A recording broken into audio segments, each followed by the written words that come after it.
We're filming this on Halloween. There's chocolate on my shirt right there. Inevitable that I would spill candy on myself on this day of treats. Bill Landis with Ari Wasserman and Doug Lesmerises talking Ohio State's offense, which we've done every week for the last 3 weeks, really since the Indiana game. And I think coming out of the Northwestern game, we thought maybe it wasn't that much better. I rewatched the game on Sunday, and I thought that the improvement was a little more significant maybe than it was at first blush. The play calling was better. I thought JT Barrett played better. He didn't have a touchdown, which I think might be the first time in his career at Ohio State he didn't have a touchdown in a game, rushing or passing. But I thought it was better. If I'm Ohio State, I come out feeling pretty good sort of about the trajectory of the offense. Do you guys agree with me, or do you think that that was not the improvement that Ohio State needed to make? Well, I didn't rewatch the game, but the offensive line was better, right? I mean, the guys were saying Billy Price was pretty strong on that right after the game, that they blocked much better, and that was obviously a huge issue against Penn State. The thing that I still think is an issue, and Urban Meyer said it Monday, they're not explosive. They don't look like the Ohio State offense to me. So maybe they're functional as another kind of offense, but they're not hitting guys on the move. Yep. They are not. So the deep ball is one thing. No more deep ball. I'm throwing my pen at the deep ball.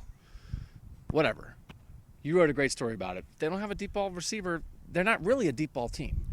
But the guys on the move, the explosive, like the quick slant stuff, the Michael Thomas kind of stuff, they're hitting a lot of guys standing there. And it doesn't feel explosive. So maybe it's a high bar. I know they had long drives. 24 against Northwestern to me is sort of, I don't know what more you need to know. Like, yeah, you did this. It's 24, man. It's not a lot. That was exactly my point, so I guess I can't make it again. But the points were your point. Like the points were your point. What else do you need to know? Now they had longer drives, right? So they had a time of possession. They ate up more chunk. They weren't the explosive quick play stuff, which is how you get to 50. But did you explain more of what you saw of how 24 points against Northwestern could still be a good offensive effort? It was the sustained drives, like you said. It looked so much different in terms of that. But they had, I think, a 6-minute drive and an 8-minute drive.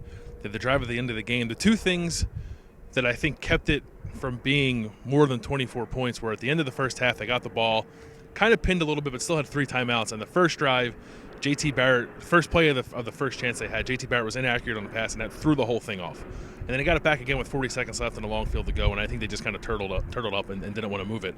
But I thought when they had the opportunity to move the ball more often than not, they did it. It's not completely like we were expecting from them coming into the season, but it was certainly better than it was against Penn State. There were drives against Penn State where they were 3 and out in 30 seconds and punting the ball. I thought this was much better. It was methodical, it was slower, it was different, but they still moved the ball. I know 24 points is not what people want it to be, but I thought it was a better offense, and I think they're starting maybe to figure out how to put a game plan together around the talent and the limitations that they have. So that's why I thought it was a little bit better than the Penn State game. Anything else? That's it. I'm the offensive expert. For Ari and Doug, I'm Bill. Thanks for watching on cleveland.com.